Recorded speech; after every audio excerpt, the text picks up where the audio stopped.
आइए जानते हैं आज के प्रमुख अंतर्राष्ट्रीय खबरों को। पहले एक नजर हेडलाइंस पर।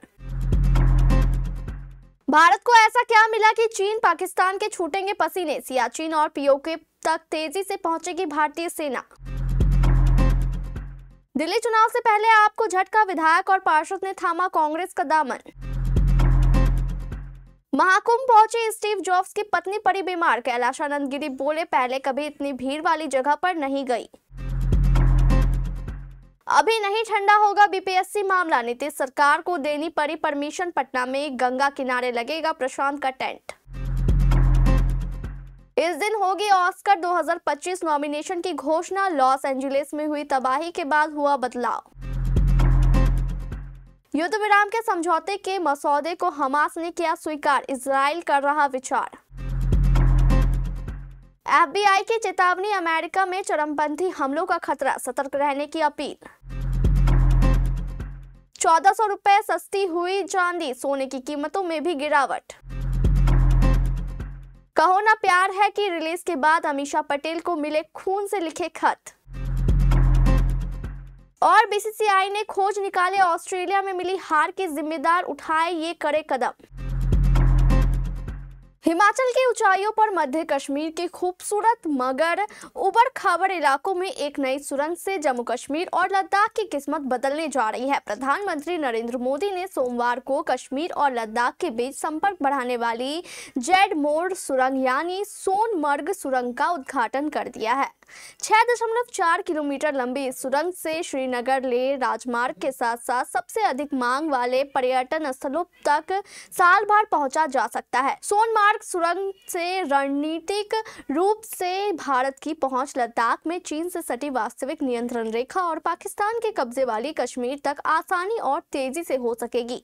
इससे चीन और पाकिस्तान भी कुछ हिमाकत करने से पहले 100 बार सोचेंगे। दिल्ली विधानसभा चुनाव की अधिसूचना जारी होने के बाद भी कांग्रेस अपना कुनबा बढ़ाने में जुटी है। इसी कड़ी में कांग्रेस के प्रदेश अध्यक्ष देवेंद्र यादव और दिल्ली प्रदेश प्रभारी काजी निजामुद्दीन ने आम आदमी पार्टी के विधायक और पार्षद को मंगलवार को पार्टी की सदस्यता दिलाई। राजेश गुप्ता किराड़ी के वार्ड 39 से पार्षद हैं। वहीं पर दूसरे नंबर पर मुनका से आपके विधायक धर्मपाल लाकड़ा है। दोनों कांग्रेस में शामिल हो गए हैं। वहीं आज कालकाजी विधानसभा सीट से कांग्रेस उम्मीदवार अलका लांबा ने अपना नामांकन पत्र दाखिल किया। इस मौके पर वरिष्ठ नेता एवं पूर्व विधायक सुभाष चोपड़ा भी मौजूद थे। प्रयागराज में आयोजित महाकुंभ 2025 में शिरकत करने पहुंची एप्पल के को-फाउंडर रहे स्टीव जॉब्स की पत्नी लॉरेन पावेल जॉब्स चर्चा में है। दरअसल वह भी मकर संक्रांति के पर्व पर पवित्र स्नान करने वाली थी, लेकिन अब सामने आई खबरों के मुताबिक उन्होंने स्नान नहीं किया है। इस बारे में उनके गुरु स्वामी कैलाशानंद गिरी ने जानकारी दी है। एप्पल के दिवंगत को-फाउंडर स्टीव जॉब्स की पत्नी लॉरेन पावेल जॉब्स को उत्तर प्रदेश के प्रयागराज में महाकुंभ 2025 के दूसरे दिन एलर्जी हो गई, लेकिन वह गंगा नदी में डुबकी लगाने की रस्म में हिस्सा लेंगी। आध्यात्मिक गुरु स्वामी कैलाशानंद गिरी ने मंगलवार को बताया कि वह डुबकी लगाने की रस्म में भाग लेंगी। वो मेरे शिविर में आराम कर रही है। पावेल जॉब्स महाकुंभ में भाग लेने के लिए सोमवार को प्रयागराज पहुंची। इस बार का महाकुंभ एक दुर्लभ खगोलीय घटना है और 144 सालों बाद ऐसा योग बन रहा है। प्रशांत किशोर को पटना में मरीन ड्राइव पर सत्याग्रह करने की अनुमति मिल गई है। ये परमिशन 70वीं बीपीएससी परीक्षा में कथित धांधली के आरोपों के विरोध में उनके सत्याग्रह के लिए दी गई है।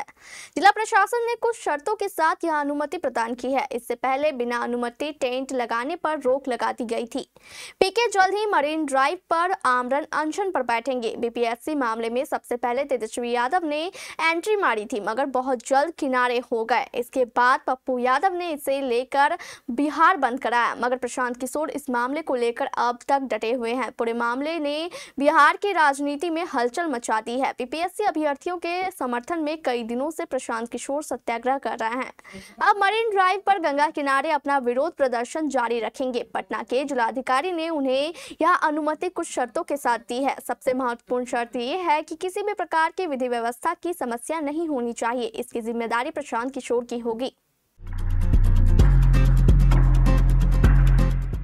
अमेरिका के लॉस एंजलिस शहर में इन दिनों आग से तबाही का मंजर हर तरफ देखने को मिल रहा है। हर तरफ आग के कारण अफरा तफरी मची हुई है। हॉलीवुड का हब कहे जाने वाला ये शहर कई सारे टॉप हॉलीवुड सेलिब्रिटी का घर भी है। ऐसे में आग से अब तक अरबों का नुकसान हो चुका है। इस घटना का असर ऑस्कर अवार्ड पर भी हुआ। पिछले दिनों खबर थी कि इस आग के कारण कई फिल्म प्रीमियर, अवार्ड शोज और लाइव इवेंट्स पोस्टपोन किए गए हैं। 17 जनवरी को ऑस्कर 2025 के नॉमिनेशन की घोषणा होनी थी, जिसे 19 जनवरी तक पोस्टपोन कर दिया गया है।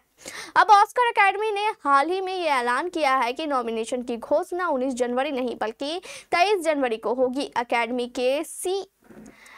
के सीईओ बिल क्रेमर और प्रेसिडेंट जेनेट यांग ने इस आपदा को बढ़ते देख ये फैसला लिया है। उन्होंने इस फैसले पर अपना एक बयान भी दिया है। हम सभी इस आग के प्रभाव और उसके कारण हमारे समुदाय द्वारा अनुभव किए गए नुकसान से काफी निराश और हताश है। अकेडमी हमेशा से इंडस्ट्री की एक ऐसी फोर्स रही है जो सबके साथ एकजुट होकर खड़ी है और अब भी इस मुश्किल घड़ी में सहारा बनी हुई है।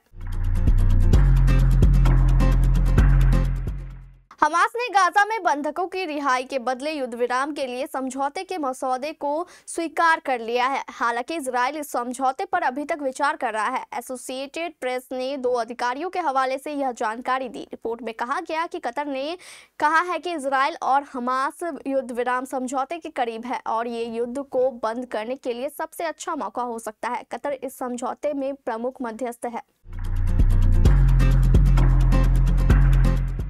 न्यू ईयर के दिन न्यू ऑरलियंस में हुए हमले में 14 लोगों की जान चली गई थी। अब फेडरल ब्यूरो ऑफ इन्वेस्टिगेशन ने अमेरिका में इसी तरह के अन्य हमलों के प्रति चेतावनी जारी की है। FBI ने लोगों से सतर्क रहने और किसी भी संदिग्ध गतिविधि की सूचना देने की अपील की है। न्यू ऑरलियंस हमले के हमलावर शमशुद्दीन जब्बार के ISIS से जुड़े होने की संभावना जताई जा रही है। मीडिया रिपोर्ट्स के अनुसार सोमवार को FBI ने चेतावनी दी थी कि अमेरिका में न्यू ऑरलियंस जैसी घटनाओं की पुनरावृत्ति हो सकती है। FBI और होमलैंड सिक्योरिटी विभाग इस बात को लेकर चिंतित है कि चरमपंथी वाहन का उपयोग कर हमले कर सकते हैं। उनका कहना है कि हमलावर आमतौर पर विदेशी आतंकवादी संगठनों से प्रेरित होते हैं और ऐसी ही घटनाओं को दोहराने की कोशिश कर सकते हैं।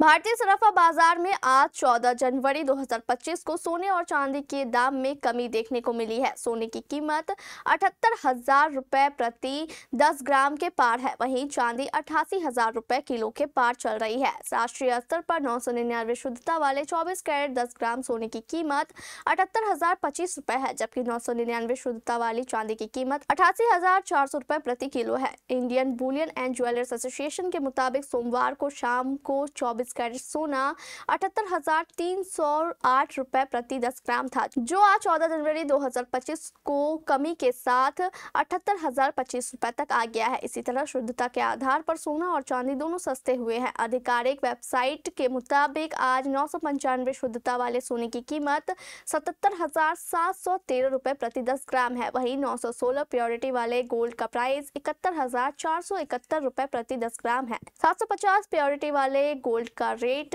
58,519 रुपए प्रति 10 ग्राम है। अमीषा पटेल और ऋतिक रोशन ने 25 साल पहले फिल्म कहो ना प्यार है से बॉलीवुड में डेब्यू किया था। फिल्म के 25 साल पूरे होने पर अमीषा पटेल ने बताया कि फिल्म की बड़ी सफलता के बाद उनकी जिंदगी कैसे बदल गई। 14 जनवरी 2000 में जब फिल्म कहो ना प्यार है रिलीज हुई थी तो उसके बाद अमीषा और ऋतिक दोनों ही रातों रात मशहूर हो गए थे।